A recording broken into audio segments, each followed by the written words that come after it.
الحمد لله وكفى وسلام على عباده الذين اصطفى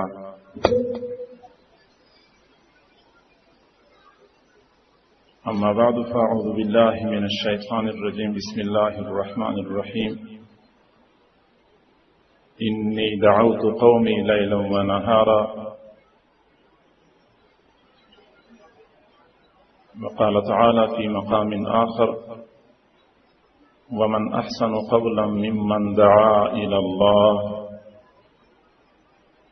سبحان ربك رب العزة عما يصفون وسلام على المرسلين والحمد لله رب العالمين اللهم صل على سيدنا محمد وعلى آل سيدنا محمد وبارك وسلم اللهم صل على سيدنا محمد وعلى آل سيدنا محمد وبارك وسلم اللهم صل على سيدنا محمد وعلى آل سيدنا محمد وبارك وسلم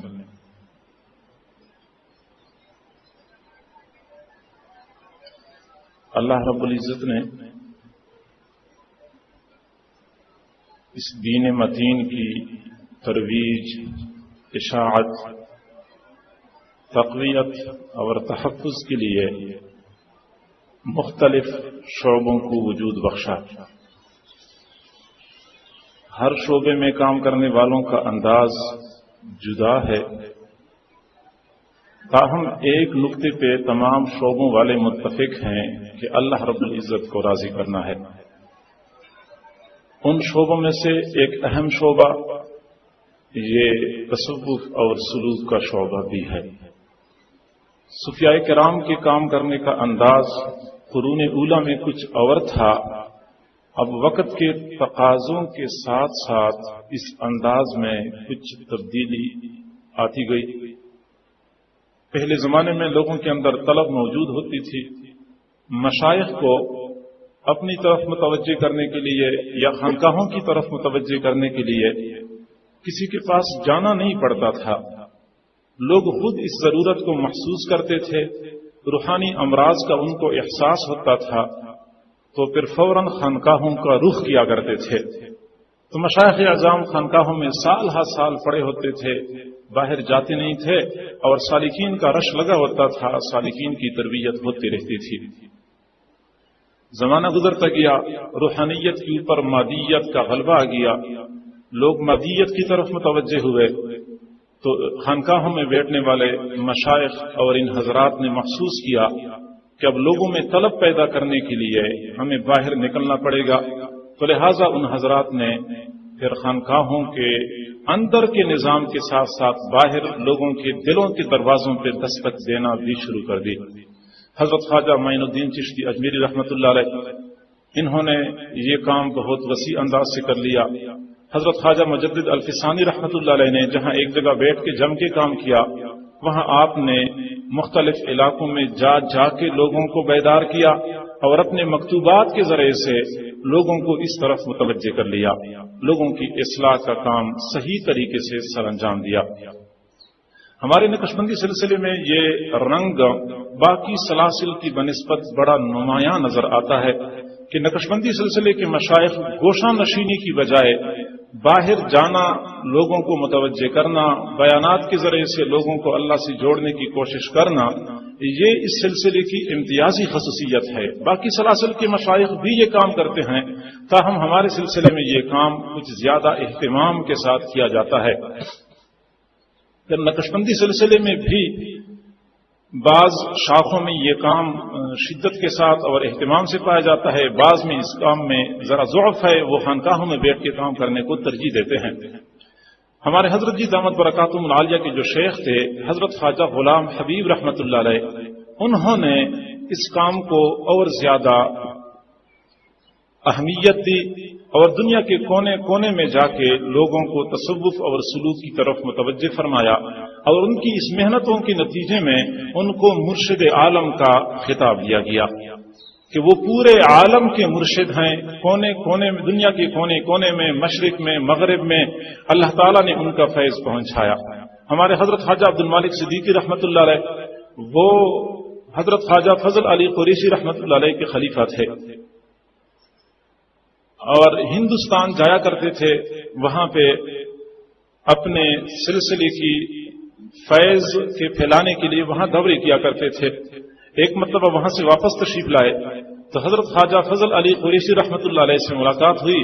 انہوں نے فرمایا کہ عبد المالک خلیفہ صاحب، ان کو خلیفہ صاحب کہا کرتے تھے، خلفاء تو بہت سارے تھے لیکن خلیفہ صاحب کا لفظ انہی کے لیے مختص تھا۔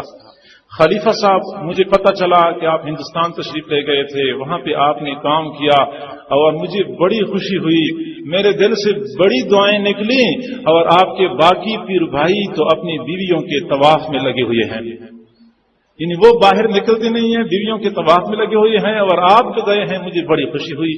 تو یہ حضرات کا طریقہ ہے کہ وہ لوگوں کے پاس جا جا کے متوجہ کرتے ہیں۔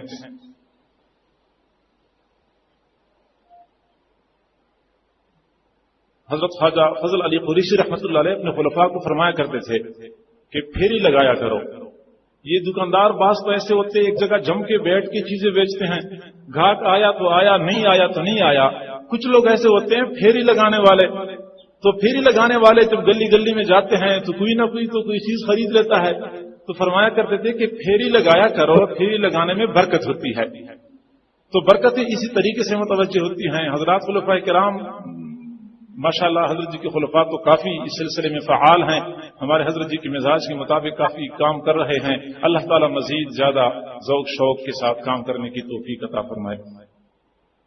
ہمارے حضرت جی دامت برکاتہم العالیہ کو پھر اس میدان میں کافی سبقت حاصل ہے۔ باقی دنیا کے 20 ممالک میں ہمارے حضرت جی نے کام کیا، وہاں پہ اللہ کا نام پہنچایا۔ بلکہ حضرت جی ایک مرتبہ فرما رہے تھے کہ میں سفر کرتے کرتے ناروے کی اس جگہ پہ پہنچا جس کو اینڈ آف دی ورلڈ کہتے ہیں، کہ یہ دنیا کا آخری کنارہ ہے، اور جیسے حضور صلی اللہ علیہ وسلم کے ایک صحابی نے ایسے کنارے پہ پہنچ کے اپنے گھوڑے کو پانی میں اتارا تھا اور فرمایا تھا کہ اللہ اگر مجھے پتا ہوتا کہ اس پانی سے اس طرف آپ کی کوئی مخلوق آباد ہے تو میں وہاں تک بھی آپ کا نام پہنچا دیتا۔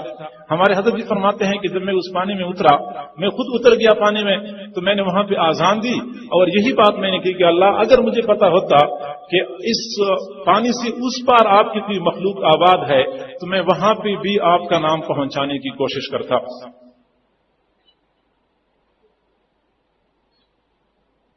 حضرت خواجہ غلام حبیب رحمت اللہ علیہ کثرت سے اسفار کیا کرتے تھے۔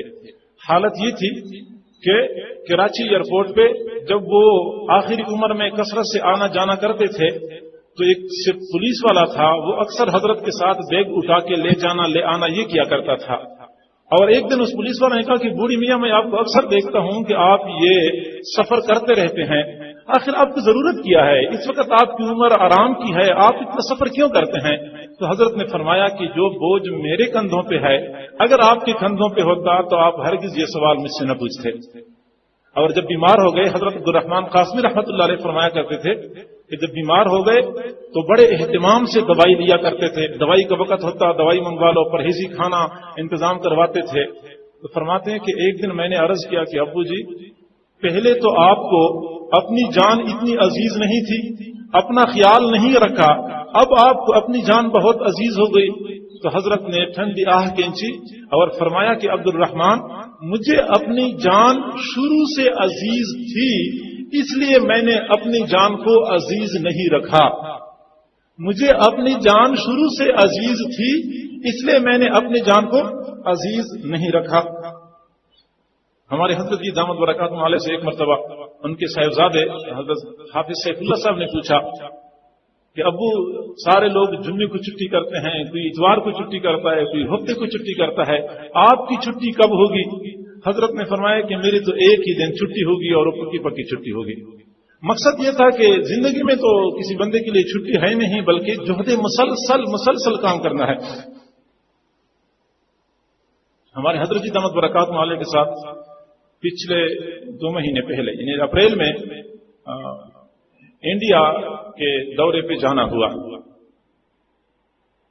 تو اس وقت جب آیا تو مدرسے کے طلباء اور علماء نے گھیر لیا کہ کارگزاری سنائیں، ان کو تو میں نے کارگزاری سنا لی۔ پھر اس کے بعد حضرات حضرت جی کے متعلقین مریدین بلکہ اس کے علاوہ علماء بھی بکثرت آتے رہے اور یہی بات کرتے رہے کہ کوئی کارگزاری سنائیں کارگزاری سنائیں. تو مجھے تو کارگزاری سنانے کا طریقہ بھی نہیں آتا. ان کا اصرار زیادہ تھا. جب یہاں علماء آ گئے تو علماء کا اصرار اور بڑھ گیا کارگزاری سنائیں. تو پرسوں میں نے جوش میں آ کے یہ بات کہہ دی کہ میں کارگزاری سناؤں گا. بعد میں مجھے افسوس تو بہت ہوتا رہا کہ میں نے یہ کیا کر دیا. کارگزاری سنانے کا تو اپنا طریقہ ہوتا ہے, ایسا نہ ہو کہ افراط و تفریط سے کام لے لوں. مجھے بہت ڈر لگتا ہے کہ کوئی غلط بات زبان سے نہ نکلے. تو میں بات کہہ چکا تھا. اب میں نے تو ارادہ کیا تھا لیکن ہمارے بعض احباب نے ارادے کو وعدہ ہی سمجھ لیا, بلکہ وعدہ ہی ثابت کر لیا کہ آپ نے وعدہ کیا تھا. اب پھر مجھے انکار کا کوئی وہ راستہ نظر نہیں آیا تو میں تیار ہو گیا. میں نے کہا ٹھیک ہے میں کر لیتا ہوں. اچھا ایک بات میں عرض کروں کہ ہمارے حضرت جی دامت برکاتہم العالیہ کی شان ماشاءاللہ اللہ نے بہت بلند عطا فرمائی ہے. ہمارے تذکروں سے ہماری تعریف و توصیف سے ان کی شان میں اضافہ نہیں ہوتا. شان وہی ہے جو اللہ نے عطا فرمائی ہے اور یہ شان بلند سے بلند تر ہوتی جائے گی. ہمارے اپنے احباب میں سے کئی سارے دوست ایسے ہوتے ہیں کہ جب تذکرہ کرتے ہیں تو کئی مرتبہ غیر تحقیقی باتیں درمیان میں لے آتے ہیں, حقیقت پر مبنی نہیں ہوتے یا مبالغے پر محمول ہوتے ہیں. تو مجمع کے اندر کچھ حضرات تو ایسے ہوتے ہیں جو بڑے خوش ہو جاتے ہیں, کچھ حضرات بیچارے ایسے ہوتے ہیں جو عقیدت مند نہیں ہوتے, محبت والے نہیں ہوتے, ویسے دیکھنے کے لیے آئے ہوتے ہیں تو وہ بیچارے متنفر ہو جاتے ہیں. تو میرا تو اپنا مزاج یہی ہے کہ بہت ہی محتاط انداز سے بات کرتا ہوں. اپنے تو ویسے ماشاءاللہ محبت عقیدت والے ہیں, ان کی تو کوئی ضرورت نہیں ہے کہ ان کی محبت میں ہم اضافے کی کوشش کریں. جو باقی حضرات ہیں کم از کم وہ بد کے نہ ہم سے. کئی مرتبہ ایسا بھی ہوتا ہے. اچھا ایک مثال سے بات سمجھاؤں کہ جب یہ مسجد بن رہی تھی تو حضرت سیف اللہ صاحب نے حضرت سے کہا کہ حضرت یہ اتنی بڑی مسجد آپ کیوں بنوا رہے ہیں. حضرت جی نے ویسے ہی بات کہہ دی کہ کیا امام مہدی یہاں سے گزریں گے, نہیں ان کو ضرورت نہیں ہوگی. اب اتنی سی بات کہہ دی تو کئی لوگوں نے مشہور کر دیا کہ حضرت جی نے فرمایا ہے کہ امام مہدی کے لیے میں جگہ بنا رہا ہوں, امام مہدی اپنے لشکر سمیت آئیں گے تو ان کے لیے ہم پہلے سے انتظام کر رہے ہیں. اب یہ ایسی کوئی بات تو نہیں تھی کہ اس کو اتنا بندہ پختہ کر کے اس کو باقاعدہ پھیلانے کی کوشش کی جائے. ایسی کئی ساری باتیں ہوتی ہیں. تو سارے لوگ تو محبت والے نہیں ہوتے, کئی سارے محض عقیدت والے ہوتے ہیں, کئی سارے صرف دیکھنے کے لیے آئے ہوتے ہیں. تو ایسا تو نہ ہو کہ ہم اپنی محبت کے اظہار میں دوسرے لوگوں کو. ہم نے ایک بزرگ کے مرید کو دیکھا جس وقت ہم دارالعلوم حقانیہ کوڑا ہٹک میں پڑھتے تھے, تو ہم تو ساتھیوں کو ترغیب دیا کرتے تھے کہ آپ لوگ حضرت جی سے بیعت ہو جائیں, حضرت جی کے تذکرے کرتے تھے. تو ان سے ہم نے ایک مرتبہ پوچھا کہ آپ کے شیخ فلاں حضرت ہیں, تو آپ نے بھی کبھی کسی کو متوجہ کیا کہ وہ بیعت کر لے؟ تو کہنے لگا نہیں میں تو کسی کو متوجہ نہیں کرتا, میں تو کسی کے سامنے اپنے حضرت کا تذکرہ نہیں کرتا. پوچھا آپ کیوں نہیں کرتے؟ کہتا میں اس سے ڈرتا ہوں کہ اگر میں نے لوگوں کو تذکرے شروع کر دیے تو لوگ بیعت ہو جائیں گے, بیعت ہو جائیں گے تو شیخ کے پاس رش پڑ جائے گا تو مجھے موقع نہیں ملے گا.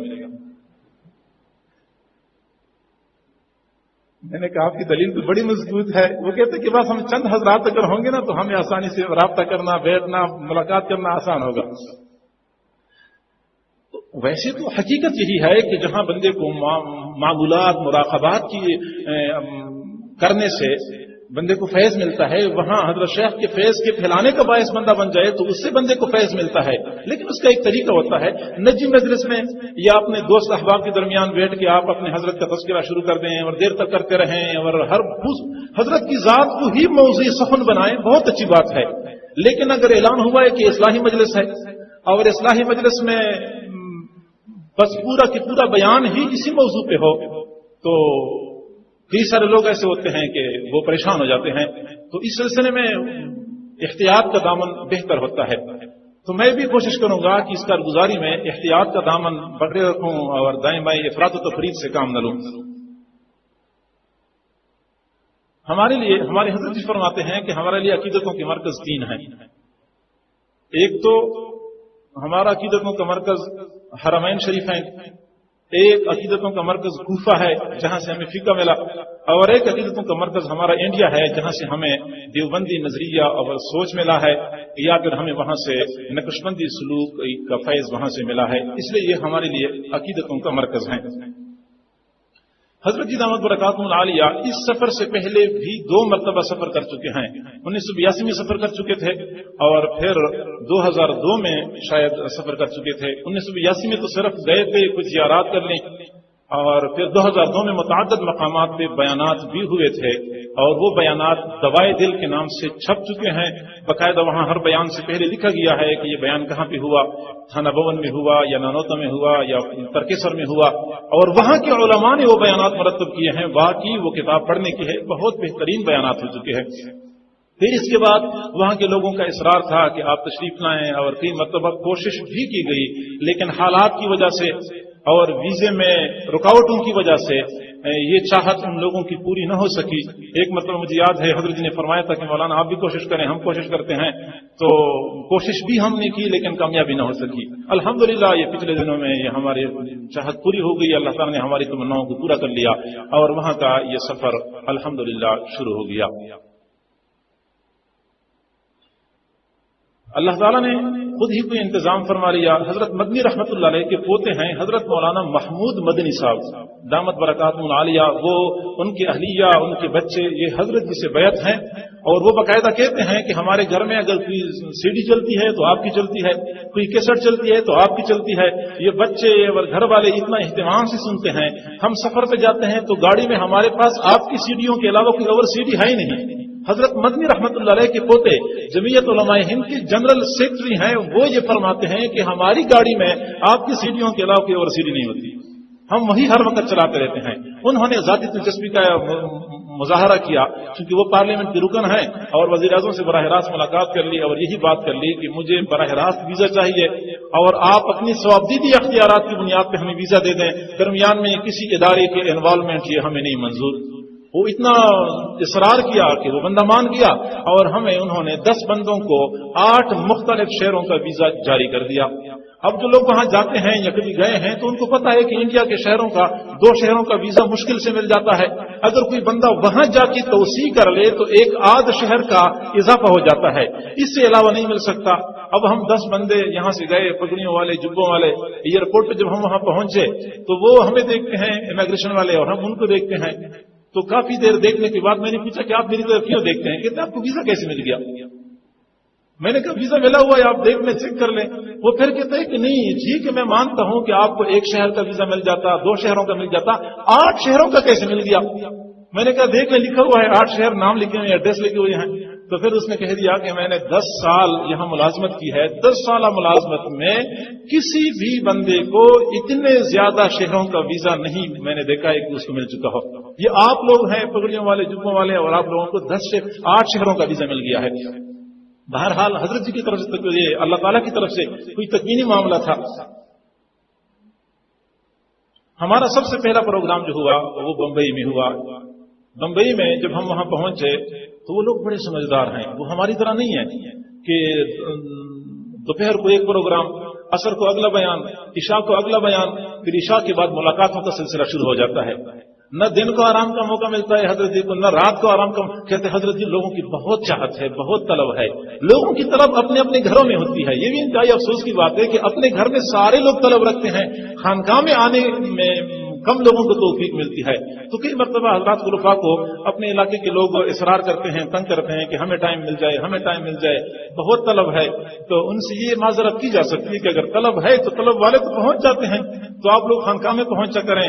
اور میں تو یہ عرض کروں کہ پورے ضلع میں اگر ایک جگہ پہ حضرت جی کا صرف ایک بیان ہو جائے تو یہ کافی ہوتا ہے.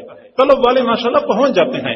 ہم جو در در پہ حضرت جی کو ساتھ لے جاتے ہیں تو ظاہری بات ہے کہ حضرت جی کا وہ پروگرام متاثر ہو جاتا ہے. ان لوگوں نے یہ کر دیا کہ ہمارا سفر جب مکمل ہو گیا تو 2 دن تو انہوں نے ہمیں آرام کے لیے پہلے سے مختص کیے ہوئے تھے. دور ایک پہاڑی پہ ہمیں لے گئے جو کہ فرحت افزا مقام تھا، راحت افزا مقام تھا. تو وہاں پہ ہمیں ٹھہرایا 2 دن کہ آپ لوگ یہاں آرام کر لیں. آرام کا جس کو عادت ہی نہیں ہے تو وہ کیا آرام کرے. حضرت جی اپنے ماشاءاللہ کام میں لگ گئے اور ہم بھی لگے ہوئے تھے. تو 2 دن کے بعد پھر بمبئی میں پہلا پروگرام ہو گیا. جو جگہ متعین کی تھی وہ وسیع گراؤنڈ تھا، تقریباً 18 ایکڑ پر مشتمل تھا. اور وہ کہہ رہے تھے کہ 1 مہینہ پہلے یہاں پہ تبلیغی جماعت والوں کا اجتماع ہوا ہے، جگہ بالکل تیار پڑی ہے. وہ جو بیان ہو گیا اس میں مجھے تو ویسے بھی زیادہ اندازہ نہیں لگتا کہ مجمع کتنا ہے، اور جب مجمع بہت زیادہ ہو جائے تو پھر اندازہ لگانا اور مشکل ہو جاتا ہے۔ وہاں کے مقامی لوگوں نے کہا کہ جو پچھلے مہینے یہاں پہ تبلیغی جماعت والوں کا اجتماع ہوا تھا تو ان کی تعداد بھی اتنی تھی۔ وہاں جماعت کے اجتماع جو ہوتے ہیں وہ ذلی سطح پہ ہوتے ہیں، اور وہ یہ کہہ رہے تھے کہ 2 لاکھ کا مجمع تھا، تو لہٰذا ہم بھی یہ کہہ سکتے ہیں کہ اتنی جگہ تھی جو بھر گئی تھی، تو ہمارا بھی یہ 2 لاکھ کا مجمع ہے۔ وہاں یہ پہلا پروگرام تھا۔ پھر اگلا پروگرام نیرل میں تھا۔ نیرل میں خانقاہ نعمانیہ ہے، حضرت مولانا منظور احمد نعمانی صاحب رحمۃ اللہ علیہ کے صاحبزادے ہیں، حضرت مولانا سجاد نعمانی صاحب، یہ حضرت جی کے خلیفہ مجاز ہیں، ان کی خانقاہ ہے۔ یہ بمبئی سے تقریباً 80-90 کلومیٹر کے فاصلے پہ ہے اور دیہاتی علاقے میں ہے۔ وہاں پروگرام تھا۔ پروگرام سے ایک دن پہلے انہوں نے ہمیں کہا، حضرت جی نے ہمیں کہا خدام کو کہ آپ لوگ ایک مرتبہ آ کے وہاں پروگرام دیکھ لیں، پروگرام دیکھ لیں، اگر کوئی کمی ہے انتظامات میں تو ہمیں مشورہ دیں۔ اب ہمیں جب وہ لے گئے، ہم نے وہاں انتظامات دیکھے تو ہم نے ان سے کہا کہ حضرت آپ کو کس نے کہا کہ اتنے وسیع انتظامات کرو، کتنا مجمع آ جائے گا، دیہاتی علاقے میں آپ بیٹھے ہوئے ہیں اور آپ نے اتنا۔ تو فرما رہے تھے کہ میں تو نہیں چاہ رہا تھا، لیکن ہمارے احباب کا اصرار تھا کہ وسیع انتظام ہونا چاہیے۔ تو میں نے پوچھا کہ آپ نے کتنے بندوں کا انتظام کیا ہے؟ کہنے لگا 2 لاکھ بندوں کا مجمع، ہمارا توقع ہے کہ 2 لاکھ بندے آ جائیں گے۔ اور جب ہم نے وہاں مجمع دیکھا، ان کے پانی کا انتظام دیکھا، حیران ہو جاتا ہے کہ 2 کلومیٹر دور دریا ہے اور دریا سے 3 بڑے بڑے پائپوں کے ذریعے سے وہ پانی وہ سپلائی کر رہے تھے۔ چھوٹا سا ڈیم بنایا ہوا تھا، ڈیم میں پانی آتا تھا، وہ پانی صاف ہوتا تھا، پھر اوپر ایک پہاڑی سی تھی، پہاڑی پہ ایک اور تالاب بنایا ہوا تھا، اس پہ پانی چڑھتا تھا، پھر اس تالاب سے پورے اجتماع گاہ میں پانی سپلائی ہوتا تھا۔ اتنا منظم انتظام تھا، ہم حیران ہو گئے۔ جو وہاں پنڈال بنایا ہوا تھا، دور دور تک ٹینٹ ہی ٹینٹ نظر آ رہے تھے، اور ٹینٹ کچھ اونچے کچھ اوپر۔ تو میں نے کہا کہ آپ نے ٹینٹ کچھ نیچے لگائے ہیں، کچھ اوپر لگائے ہیں؟ تو کہنے لگا کہ پانی وہ ہوا کی وینٹیلیشن ہوتی رہے اور یہ مسئلہ نہ ہو کہ ہوا رکی حبس نہ بنے۔ اس کا 18 حلقے بنائے تھے کھانے کے، اور مختلف شہر کے لوگوں نے کہا تھا کہ ہم اتنے 1000 بندوں کو کھانا کھلائیں گے، 20,000 بندوں کا کھانا ہماری ذمہ، 30,000 بندوں کا کھانا ہماری ذمہ۔ تو یہ 20-30,000 بندوں کا کھانا ایک ایک علاقے والوں نے اپنی ذمہ لیا تھا، اور ان کو جگہ دی ہوئی تھی، وہ اپنا انتظام کر رہے تھے اور کھانے کی ترتیب چل رہی تھی۔ حضرت جی دامت برکاتہ علیہ کے لیے مستقل نیا مکان بنوایا تھا، نیا مکان، اس میں کسی اور بندے نے رہائش نہ رکھی ہوئی ہو۔ 4-5 کمرے تھے اور اس میں بہترین انتظامات کیے ہوئے تھے۔ اور اس بندے سے میں نے پوچھا کہ آپ کے انتظامات پہ کتنا خرچہ آیا؟ تو اس نے جواب دیا کہ 2.5 کروڑ روپے خرچہ آیا ہے۔ 2.5 کروڑ صرف یہ اجتماع پہ خرچہ آیا ہے، 2.5 کروڑ ان کے ہمارے 4 کروڑ کے برابر بن جاتے ہیں، یہ صرف اجتماع پہ خرچہ آیا ہوا ہے۔ اور جب اجتماع وہاں پہ شروع ہو گیا، 3 روزہ اجتماع تھا، تو میں شرکاء کی تعداد کتنی بتاؤں؟ میں اگر بتاؤں گا تو آپ کہیں گے یہ لوگ شاید مبالغے سے کام لیتے رہتے ہیں۔ تو وہاں کی جو پولیس والوں کی رپورٹ تھی کہ گاڑیاں کتنی تھی، وہ گاڑیاں بتا رہے تھے کہ 28,000 کاریں آئی ہیں اور 1400 بسیں آئی ہیں۔ لیکن آپ یہ بات نہ مانیں، آپ کہتے کہ یہ مبالغہ ہے، لیکن یہ تو بندہ انگلیوں پہ گنتی کر سکتا ہے کہ وہاں کی حکومت نے 15 اسپیشل ٹرینیں چلائی تھی اجتماع کے لیے۔ 15 اسپیشل ٹرینیں حکومت نے چلائی تھی کہ چونکہ رش بڑھ گیا اور پتہ نہیں وہاں نیرل میں کیا ہو رہا ہے کہ سارے لوگ ادھر جا رہے ہیں، تو پوچھا تو بتایا کہ وہاں اجتماع ہو رہا ہے۔ تو مولانا نعمانی صاحب فرما رہے تھے کہ خود ریلوے کا افسر میرے پاس آیا، پوچھا کہ آپ کو کہاں کہاں سے ٹرینوں کی ضرورت ہے، ہم چلاتے ہیں۔ میں نے مختلف روٹوں پہ ان کو ٹرینوں کا بتا دیا، اس نے 15 ٹرینیں چلائیں، لوگوں کو یہاں پہنچایا، اور جب یہاں اجتماع مکمل ہو جائے گا تو یہاں سے دوبارہ وہ ٹرینیں لوگوں کو پہنچائیں گے۔ اب 15 ٹرینیں تو بندہ انگلیوں پہ گن سکتا ہے۔ اگر ٹرینوں پہ اتنے لوگ آتے ہیں اور اتنی ضرورت ہے تو ہم اندازہ لگا سکتے ہیں کہ ذاتی سواریوں پہ اور پھر بسوں پہ یا پھر سائیکل موٹر سائیکل پہ کتنے لوگ آئے ہوں گے۔ اندازہ یہ تھا، محتاط اندازہ، کہ 3 لاکھ کا مجمع تھا۔ 2 لاکھ تو انہوں نے جگہ بنائی تھی اور 1 لاکھ کا مجمع وہ جگہ سے باہر تھا، ان کو جگہ نہیں ملی۔ کئی سارے حضرات نے بیانات اور دعا اور مراقبہ یہ سب کچھ انٹرنیٹ پہ سنا ہوگا، ان کی اپنی کیفیات بھی بنی ہوں گی، لیکن وہاں کے مجمع کی کیفیات وہ دیکھنے کے قابل تھی۔ وہ دیکھنے سے تعلق کیسے وہ لوگ تڑپ تڑپ کے روتے تھے۔ اور حالت یہ تھی کہ اگر پروگرام مغرب کو ہوتا تھا، ظہر کے بعد سے لوگ مسلح اور رومال بچھانا شروع کر دیتے تھے، قریب سے قریب تر پہنچنے کی کوشش کرتے تھے۔ کہ ہم بالکل قریب سے حضرت جی کو دیکھ لیں. تو ظہر کے وقت سے لے کے مغرب تک لوگ بیٹھے رہتے تھے, انتظار کرتے تھے, جگہ سے کوئی اٹھتا نہیں تھا کہ میری جگہ پہ کوئی اور بندہ قبضہ نہ کر لیتا کہ ہم قریب سے حضرت جی کو دیکھ سکیں. اور جب ہم وہاں نیرل پہنچے تو حضرت مولانا مفتی احمد خان پوری صاحب ایک مفتی ہیں, مجھے وہاں کے علماء بتا رہے تھے کہ جیسے آپ کے پاکستان میں حضرت مولانا مفتی محمد تقی عثمانی صاحب کا نام ہے, ان کا فتویٰ چلتا ہے, ایسے ہی ہندوستان میں حضرت مولانا مفتی احمد خان پوری صاحب کا فتویٰ چلتا ہے. وہ ڈھابیل سے 800 کلومیٹر کا فاصلہ طے کر کے نیرل پہنچ گئے تھے استقبال کے لیے. عمر رسیدہ ہیں, 80 سالوں کی عمر ہوگی, بال مکمل سفید, داڑھی سفید ہے, سر کے بال سفید ہیں, باؤں کے بال بھی مکمل سفید ہیں. وہ حضرت جی کے استقبال کے لیے آئے تھے. ہم گاڑی میں تھے تو حضرت جی نے جب دیکھ لیا تو کہنے لگے اچھا مفتی صاحب آئے ہیں.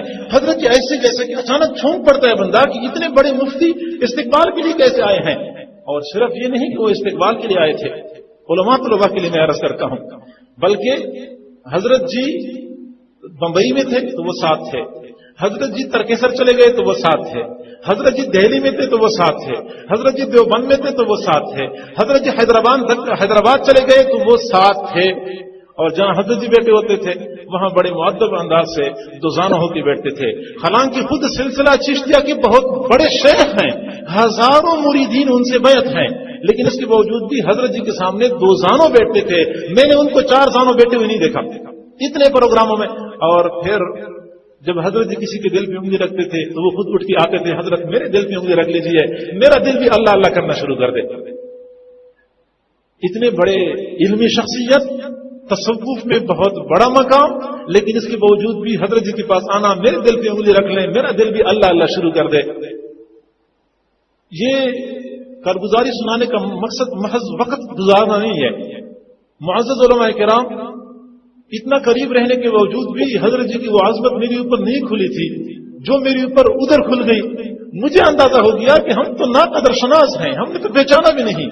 وہ لوگ جو خود اس روحانیت کے اعلی مقام پر فائز ہیں وہ پہچانتے ہیں کہ بندے کا مقام اور مرتبہ کیا ہے.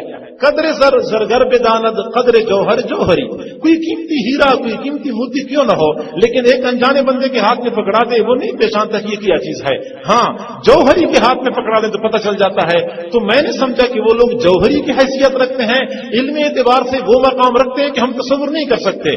روحانی اعتبار سے ان کا درجہ بہت بلند ہے, لیکن اس کے باوجود بھی ہمارے حضرت جی کی طرف ان کا یہ رجوع اور یہ اس طرح آنا اور دوزانوں بیٹھنا اور وہ استفادے کی کوشش کرنا, پھر پتہ چلتا ہے کہ واقعی اللہ نے مقام اور مرتبہ عطا فرمایا ہے. پچھلے سال جب وہ مجالس کا اختتام تھا تو میں نے 2-4 باتیں حضرت جی کے بارے میں وہ عرض کرنی تھی, وہ بھی انڈیا کے بارے میں تھی, لیکن حضرت جی نے مجھے اسی وقت ہی ڈانٹا کہ آپ بس کریں اور آپ آگے بات کریں. مجھے نہیں کرنے دیا, اور اب بھی میں نے حضرت جی سے اجازت نہیں لی. مجھے اب بھی ڈر لگتا ہے کہ آپ لوگ تو چلے جائیں گے, بعد میں اگر حضرت جی کو پتہ چلے گا تو میرے ساتھ کیا ہوگا وہ پھر بات کی بات ہے. فی الوقت میں چاہتا ہوں کہ آپ لوگوں کی چاہت تو پوری ہو جائے نا. ہمارے حضرت جی کے سامنے اگر کوئی بندہ ان کی تعریف کرتا ہے تو اپنا بندہ ہوتا ہے سختی سے ڈانٹتے ہیں. اگر کوئی اور بندہ ہوتا ہے تو چونکہ حضرت جی کا مزاج ایسا ہے کہ یہ ڈانٹنے کا اور کسی کا دل توڑنے کا انداز نہیں ہے تو کئی مرتبہ چشمپوشی اختیار کر لیتے ہیں. بعض لوگوں کے ذہن میں یہ بات آتی ہے کہ شاید حضرت جی خود لوگوں کو کہتے ہیں کہ میری تعریف کرو. لوگ یہ سمجھتے ہیں, حالانکہ اپنے بندے اپنے ساتھی جو ہوتے ہیں اگر وہ کبھی ایسی کوشش کریں سختی سے ڈانٹتے ہیں, منع کرتے ہیں اور ایک لفظ بھی آگے نہیں کہنے دیتے, جس طرح کہ میرے ساتھ پچھلی مرتبہ مجالس میں ہوا تھا, ساتھیوں کو پتا ہوگا. تو دوسرے لوگ جب کرتے ہیں تو پھر حضرت جی اس لیے وہ خاموشی اختیار کرتے ہیں کہ ان کا مزاج ایسے ہے کہ زیادہ ڈانٹنا اور ہر وقت سختی کرتے رہنا یہ پھر وہ نہیں چاہتے.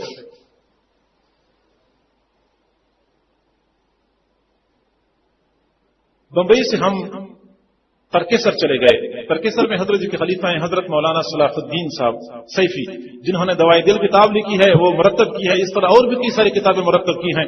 ان کا اپنا وہاں خانقاہ ہے اور مدرسہ ہے. وہاں پہنچ کے چونکہ ہم ٹرین سے گئے تھے اور ریلوے اسٹیشن پہ جو استقبال والوں کو ہجوم لگا ہوا تھا اور پورا ریلوے اسٹیشن ایسے کچا کچ بھرا ہوا تھا کہ لوگ حیران تھے. ہندو لوگ دیکھتے تھے, دوسرے لوگ وہ کہتے ہوا کیا ہے, مسئلہ کیا پیش آیا ہے. ان کو پتہ چلتا کہتے مسلمانوں کا گورو آیا ہوا ہے. اور پھر کہتے کہ ایسا گرو تو کبھی نہیں آیا جس طرح اس دفعہ ان کا آیا ہوا ہے، اتنا رش لگا ہوا ہے.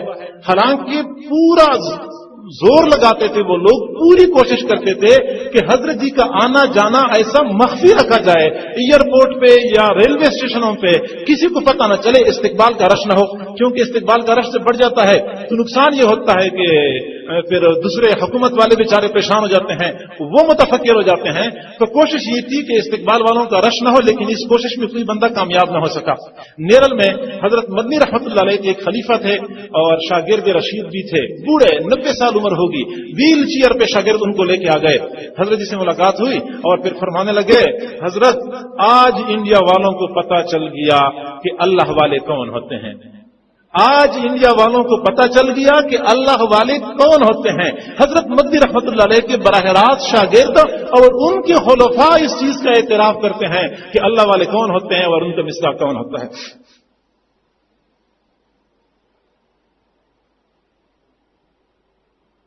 ترکیسر میں دن کے وقت 11 بجے حضرت جی کا بیان تھا علماء کے لیے.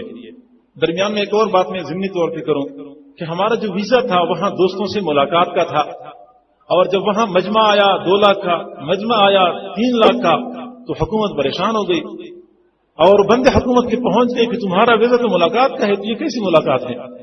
یہ 2 لاکھ بندوں کی ملاقات اور 3 لاکھ بندوں کی ملاقات تو ہمیں سمجھ میں نہیں آ رہی.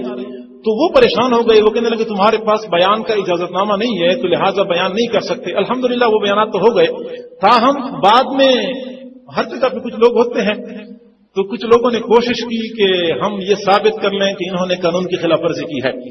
تو جو بڑا افسر تھا ان کا CID کا، ان کو کسی نے بتایا تو اس نے کہہ دیا کہ میرے پاس وہ CD لے آؤ کہ میں سن لوں کہ وہ بات کیا کرتے ہیں. تو نیچے والے نے درخواست بھی ہوئی تھی کہ ان لوگوں نے قانون کی خلاف ورزی کی ہے، بغیر اجازت کے بیان کیا ہے. جب وہ درخواست اس کے سامنے تھی اور CD وہ سنتا رہا، CD کچھ سن درخواست پھاڑ دی کہ ایسے بندے قانون کی خلاف ورزی نہیں کرتے. تو وہ لوگ کہتے ہیں کہ ہندو افسر تھا، رو رہا تھا، درخواست پھاڑ کے ٹھوکرے میں پھینک دے کہ یہ کوئی قانون کی خلاف ورزی نہیں ہے. ایسی باتیں ہر بندہ کرتا رہے، یہ بہت اچھی باتیں ہیں، اس سے بندے کو شانتی ملتی ہے. شانتی سکون کو کہتے ہیں، اس سے بندے کو سکون ملتا ہے، یہ باتیں ہونی چاہیے. اچھا، ترکیسر میں ایسا ہو گیا کہ علماء کی جو مجلس تھی اس مجلس میں یہ رکاوٹ پیش آ گئی کہ چونکہ حکومت نے بیان کی اجازت نہیں دی ہے، صرف ملاقات کی اجازت دی ہے، تو لہذا بیان نہیں ہو سکتا. جو حضرات تھے انہوں نے آخری لمحے تک کوشش کی کسی طریقے سے ترتیب بن جائے، لیکن ترتیب بن نہ سکی. 11 بجے کا ٹائم تھا، اتنے علماء آئے ہوئے تھے، بڑی مسجد مکمل بھری ہوئی تھی، دائیں بائیں اتنے وسیع ٹینٹ لگائے تھے کہ یہ علماء طلباء کوئی 1000 میل کے فاصلے سے آیا ہے، کوئی 1200 میل کے فاصلے. بندہ حیران ہو جاتا ہے کہ ان لوگوں کے دلوں میں کیسی محبت ہے. آخر 1 بجے ان لوگوں کو بتا دیا گیا. ایک اور عالم صاحب ہیں، ان کا بیان کروایا اور ساتھی بھی کہہ دیا کہ جو اللہ کو مقدر ہوتا ہے تو بیان نہیں ہو سکتا. ایسے وہ لوگ دھاڑے مار مار کے رو رہے تھے جیسے بچہ بلک بلک کے روتا ہے، ایسے رونا شروع کر دیا. حتیٰ کہ حضرت جی کو بتا دیا کہ حضرت اگر آپ کو اسپیکر آن کر کے بتا دیں، دکھا دیں تو آپ کو بھی ترس آ جائے کہ وہ علماء کیسے رو رہے ہیں کہ حضرت جی کا بیان نہیں ہوگا. پھر کوشش یہ کی گئی کہ کسی طریقے سے حضرت جی کا دیدار تو ان علماء کو کرایا جائے. دیدار کا طریقہ پہ یہ اختیار کیا گیا کہ علماء کو سامنے کھڑا کر دیا گیا اور حضرت جی کو کمرے کی چھت پہ چڑھا دیا گیا. کمرے کی چھت پہ حضرت جی دور سے کھڑے تھے اور ایسے آپ نے ہاتھ ہلایا اور پھر لوگوں کو، وہ بیچارے لوگ رو رہے تھے اور آنسو بہا رہے تھے. وہ حسرت کے آنسو اس وقت مجھے نظر آ گئے کہ حسرت کیا چیز ہوتی ہے کہ وہ ملاقات ہر ایک سے ہو نہیں سکتی تھی کہ ایک ایک سے مسافیہ ہو جائے یا ملاقات ہو جائے، بس دور سے صرف وہ زیارت پہ اکتفا ہو گیا. بیچارے لوگ پریشان تو وہ ہوتے، لیکن تقدیر کا مسئلہ تھا، سارے لوگ راضی ہو گئے. اچھا، ملاقات کے لیے لوگ آتے تھے، دور دور سے علماء آتے تھے. عقل کوہ ایک علاقہ ہے، یہ تقریباً 200 کلومیٹر کے فاصلے پہ ہے. عقل کوہ میں ایک مدرسہ ہے حضرت مولانا غلام محمد وستانوی دامت برکاتہ عالیہ کا. یہ غلام محمد وستانوی صاحب یہ دارالعلوم دیوبند کے محتمم ہیں، اپنا مدرسہ بھی ہے اور یہ دارالعلوم کا اہتمام بھی ان کو دیا گیا حضرت مولانا مرغوب الرحمان صاحب کی وفات کے بعد. وہ محتمم بنے. ویسے اس وقت 2 محتمم ہیں، ایک کارگزار محتمم ہے، ایک محتمم ہے مشورے کے ساتھ متعین کیا گیا ہے. تاہم یہ غلام محمد وستانوی صاحب دارالعلوم دیوبند کے محتمم ہیں. اپنا مدرسہ ایک نہیں ہے، کئی مدارس ہیں. میڈیکل کالج ان کے اپنے چل رہے ہیں، انجینئرنگ کالج اپنے چل رہے ہیں، بہت صلاحیتوں والے بندے ہیں. وہ 200 کلومیٹر کا فاصلہ طے کر کے حضرت کے پاس آئے، اپنے بیٹوں کے ہمراہ اپنے بیٹوں کو حضرت جی سے بیعت کروا لیا، اور پھر بہت ہی لجاجت سے کہنے لگے حضرت آپ ہمارے پاس تشریف لے آتے، وہاں پہ بیان ہو جاتا، اور مجھے پتا ہے کہ آپ نہیں تشریف لے جائیں گے، آپ کو چونکہ شہروں کی تحدید ہو چکی ہے، تو لہٰذا میں نے ایسا کیا ہے کہ اپنے مدرسے کے 1300 طلباء اور 150 اساتذہ کے لیے بسوں کا انتظام کیا ہوا ہے، وہ وہاں سے چل پڑے ہیں، مغرب کے بعد جو عمومی بیان ہے اس بیان میں وہ شرکت کریں گے۔ دارالعلوم دیوبند کا محتمم اپنے ادارے سے 200 کلومیٹر کے فاصلے پہ 1300 طلباء کو اور 150 اساتذہ کو بسوں کے ذریعے سے بلا رہے ہیں کہ یہاں رات کے بیان میں وہ حضرات شرکت کر لیں۔ ماشاءاللہ پھر رات کا بیان جو ہو گیا اسے پھر اجازت مل گئی، تو کوئی ہاکی گراؤنڈ تھا ایسا بھرا ہوا تھا، 2 لاکھ کا مجمع، وہاں کا محتاط اندازہ تھا کہ 2 لاکھ کا مجمع یہاں پہ آیا ہے۔ ان حضرات نے جو انتظام کرنے والے تھے انہوں نے ایک اور سمجھداری کا مظاہرہ کیا تھا، ایک تو بیان ایک کرواتے تھے، دوسرا یہ تھا کہ حضرت جی کو لے جانا ہوتا تھا، سٹیج ایسا بناتے تھے کہ پیچھے کی جانب سے حضرت جی پہنچ جاتے، سٹیج کے پاس گاڑی کھڑی ہو جاتی، سیڑھیوں پہ اترتے، حضرت جی سٹیج پہ چڑھ جاتے، اور جو ہی بیان ختم ہو جاتا تو فوراً اترتے تھے، گاڑی میں بیٹھتے تھے۔ مسافے کا تو تصور نہیں تھا کہ مسافہ ہو سکے، اتنا مجمع ایسا وہ ٹوٹ پڑتا تھا۔ کئی لوگوں کو دیکھا کہ پاگلوں کی طرح گاڑی کے پیچھے بھاگ رہے ہوتے تھے، اب گاڑی چل رہی ہے تو بندہ کہاں تک بھاگتا رہے گا، پاگلوں کی طرح بھاگتے رہتے تھے۔ میں حیران تھا، میں نے کہا اللہ ان لوگوں کو تو نے کیا محبت عطا کی ہے، اور ہم کیسے ناقدرے ہیں، ہمارے سامنے تو بیٹھے ہوتے ہیں، کبھی ادھر دیکھتے ہیں کبھی ادھر دیکھتے ہیں، کبھی فون دیکھ رہے ہوتے ہیں۔ تو محبت میں نے وہاں پہ دیکھی کہ وہ کیسے ذوق شوق کا مظاہرہ کرتے تھے۔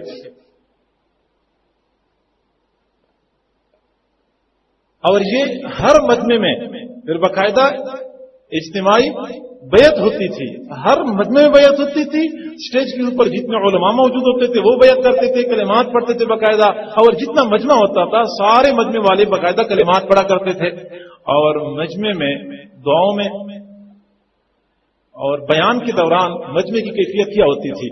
حضرت مولانا ریاست علی بجنوری صاحب یہ دارالعلوم دیوبند کے استاد ہیں، استاد حدیث ہیں، ان کے صاحبزادے ہیں حضرت مولانا سلمان بجنوری۔ وہ فرما رہے تھے کہ میرے پاس ایک آدمی کا فون آیا اور وہ کہہ رہا تھا کہ پیر صاحب کے جو بیانات دیوبند میں ہو رہے ہیں سنا ہے بہت لوگ رو رہے ہیں۔ کہتے ہیں میں نے کہا ہاں بیان میں بہت لوگ روتے ہیں۔ تو اس نے پوچھا کیا دیوبند کے استاد بھی روتے ہیں؟ تو فرماتے ہیں کہ میں نے کہا کیا استادوں کے اوپر پابندی لگی ہوئی ہے کہ وہ نہیں روئیں گے؟ تو اس نے پھر پوچھا کہ اچھا یہ دعا میں روتے ہوں گے؟ تو جواب دیا کہ دعا میں تو لوگ کی چیخیں نکلتی ہیں، یہ تو بیان کی بات ہے کہ بیان کے دوران کس انداز سے لوگ روتے ہیں۔ تو مجمع میں دعاؤں میں اور بیان کے دوران لوگ جو رویا کرتے تھے تو احساس ہوتا تھا کہ اللہ تعالیٰ نے حضرت جی کو روحانی اعتبار سے کس مقام پہ پہنچایا ہوا ہے۔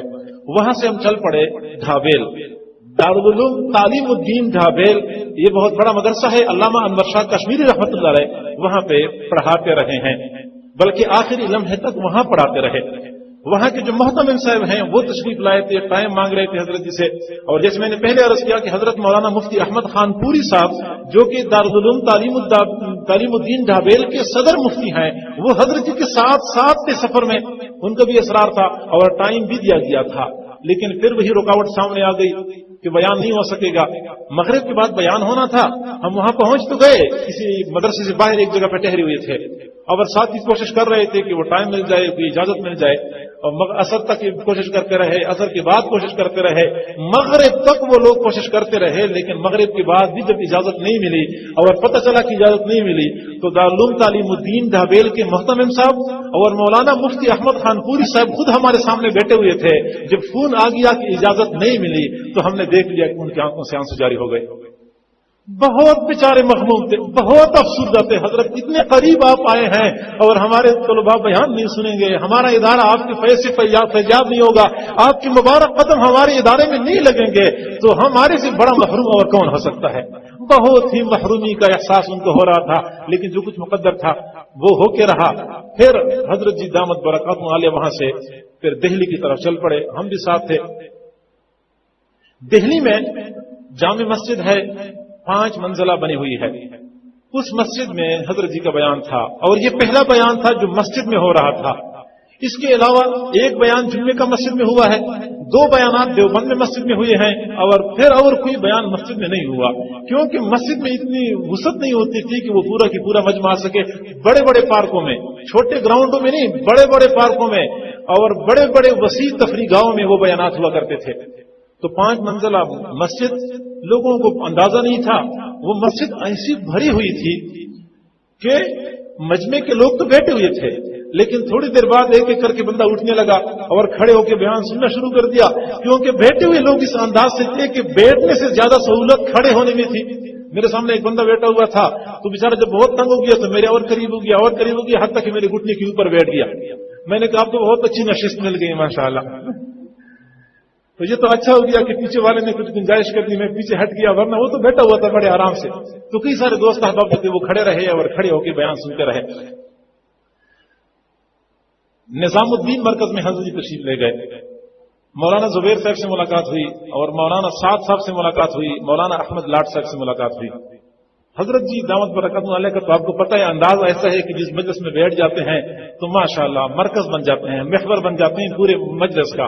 ان لوگوں نے کچھ کارگزاری سنانی شروع کر دی، لیکن حضرت جی نے جب ماشاءاللہ اپنی بات شروع کر دی تو پھر کسی اور کو موقع نہیں ملا کہ وہ دائیں بائیں دیکھے یا اٹھے۔ 1 گھنٹے تک تو حضرت جی ان کو بیان کرتے رہے، نجی مجلس میں ان کو تصوف کے بارے میں اور دعوت کے بارے میں ترتیب سناتے رہے۔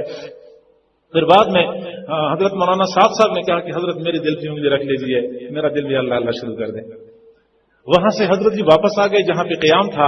حضرت مولانا احمد لاٹ صاحب خود اپنے بیٹوں سمیت آ گئے حضرت جی کے پاس کہ حضرت وہاں آپ سے کہنا کہ آپ ہمیں بیعت کر دیں یا آپ ہمیں اللہ اللہ کرائیں، یہ میں نے مناسب نہیں سمجھا کیونکہ آپ ہمارے پاس تشریف لائے تھے۔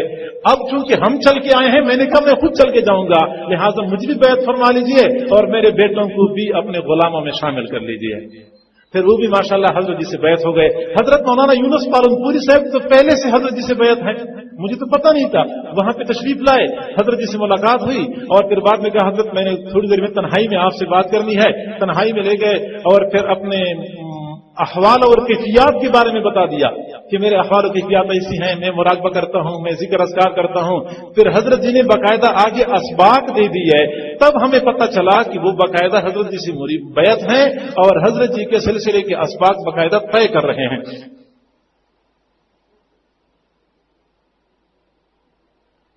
جب حضرت جی کسی بھی شہر سے دوسرے شہر میں جایا کرتے تھے تو وہاں قریب قریب جو سڑک کے قریب مدارس ہوتے تھے وہ مدارس کے طلباء اور استاد باہر آتے تھے، وہ سڑکوں پہ کھڑے ہوتے تھے اور حضرت جی کا ایک مرتبہ دیکھنے کے لیے وہ بیچارے بےتاب ہوتے تھے۔ حضرت جی اگر گاڑی روک لیتے، تھوڑے بندے ہوتے مسافہ ہو جاتا، اگر بہت سارے طلباء کھڑے ہوتے تھے تو گاڑی تو روک لیتے لیکن شیشے کے اندر سے حضرت جی ان کو سلام کرتے، وہ حضرت جی کو سلام کر لیتے۔ مسافے کی کوشش وہ نہیں کرنے دیا کرتے تھے کیونکہ مجمع اتنا زیادہ ہوتا تھا کہ پھر سنبھالنا مشکل ہوتا تھا۔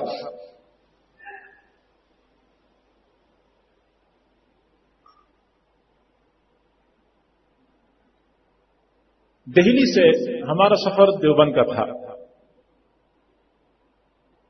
دیوبند سے ہمیں پہلے سے یہ اطلاع ملی تھی کہ آپ حضرات جب آئیں تو دن کے وقت آنے کی کوشش نہ کریں، بلکہ آپ لوگ آئیں تو رات کو آئیں۔ اور علت یہ بیان کی تھی، وجہ یہ بیان کی تھی کہ اگر آپ لوگ دن کو آ گئے تو ہم ذمہ دار نہیں ہوں گے اگر طلباء نے آپ لوگوں کی گاڑی کندھے پہ اٹھا لی۔ اگر طلباء نے آپ کی گاڑی کندھے پہ اٹھا لی تو پھر ہم ذمہ دار نہیں ہوں گے۔ یہ دارالعلوم دیوبند کے محترم صاحب نے اطلاع دی تھی رات کے وقت آئیں جس وقت بالکل خاموشی ہو اور آپ لوگ آئیں گے چپکے سے اور پھر صبح پتہ چلے گا کہ ہاں یہ تو حضرت جی تشریف لا چکے ہیں۔ ہم نے کسی کو بتایا نہیں ہے کہ حضرت جی آج آ رہے ہیں، چونکہ وہ ادارے کی اپنی نشست تھی تو اس میں پہلے سے بتانا ضروری بھی نہیں تھا۔ تو اس لیے پھر ہم دہلی سے رات 12 بجے روانہ ہو گئے اور ہم تقریباً 2 بجے شاملی کے میدان سے گزر رہے تھے۔ یہ شاملی اور تھانہ بھون اور نانوتا اور گنگوا اور سہارنپور یہ سارے بالکل قریب قریب کے علاقے ہیں۔ تو 2 راستے دیوبند جاتے ہیں، ایک راستہ تو وہ ہے جو مختصر ہے اور سڑک بھی صحیح ہے، لیکن اس راستے میں تھانہ بھون اور گنگوہا اور نانوتا یہ شہر نہیں آتے، اور ایک اور راستہ ہے وہ ذرا لمبا بھی ہے اور سڑک بہت خراب ہے۔ تو اس راستے میں پھر یہ شاملی کا میدان اور گنگوا نانوتا یہ علاقے آتے ہیں۔ تو حضرت جی نے اس راستے کا انتخاب کر لیا کہ ہم ادھر سے جائیں گے، چونکہ گنگوہا جانا یا نانوتا جانا، تھانہ بھون جانا یہ ہمیں اجازت نہیں تھی، ہمارے پاس اس کا ویزا نہیں تھا اور حکومت بڑی حساس ہو گئی تھی چونکہ ایجنسیوں کے بندے ہمارے ساتھ تھے ہر وقت کہ یہ لوگ اپنے اصول سے ضابطے سے کہیں دائیں بائیں نہ جائیں. اور حضرت جی کا بھی یہ مزاج ہے کہ جہاں پہ جاتے ہیں وہاں پہ اصول اور ضابطوں کی پابندی کرتے ہیں اور سالکین کو یہی تلقین کرتے ہیں کہ ہم جہاں پہ بھی جائیں ان کے انتظامی جو امور ہوتے ہیں, انتظامی اصول ہوتے ہیں, ان کی پابندی ہماری اوپر لازم ہے. اگر ہمیں اجازت نہیں ہے سہارنپور جانے کی تو ہم نہیں جائیں گے, اگر ہمیں اجازت نہیں ہے تھانہ بھون جانے کی تو ہم نہیں جائیں گے. ہم قریب سے تو ہم گزر سکتے ہیں نا, تو لہٰذا اس راستے کا انتخاب کر لیا. اور پھر جب رات 2 بجے کا وقت تھا ہم شاملی میدان میں پہنچے, دائیں بائیں کہتے شاملی میدان ہے. پھر گاڑیوں سے ہم اترے اور حضرت جی اور بہت سارا علماء بھی ساتھ تھے, قافلہ تھا.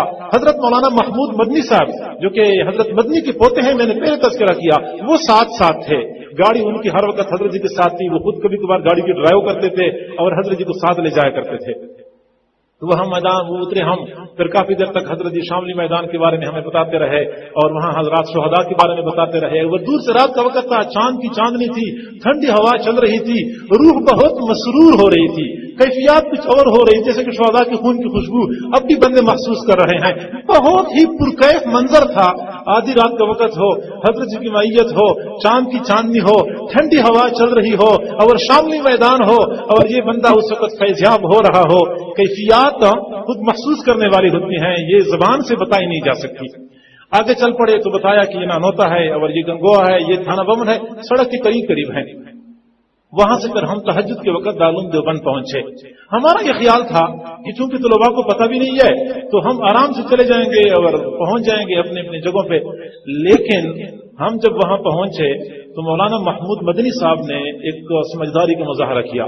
انہوں نے فرمایا کہ ہم قافلے کو 2 حصوں میں تقسیم کرتے ہیں, ایک تو حضرت جی کی گاڑی ہے, ایک اور گاڑی صاف کر لیتے ہیں, وہ ہم دوسرے راستے پہ لے جاتے ہیں, اور 5-7 گاڑیاں جو بڑی بڑی ہیں وہ ہم دارالعلوم دیوبند کے راستے سے لے جاتے ہیں, دارالعلوم دیوبند کے اندر سے لے جائیں گے تاکہ طلباء ادھر متوجہ ہو جائیں اور ہم آرام سے سائڈ پہ نکل جائیں گے.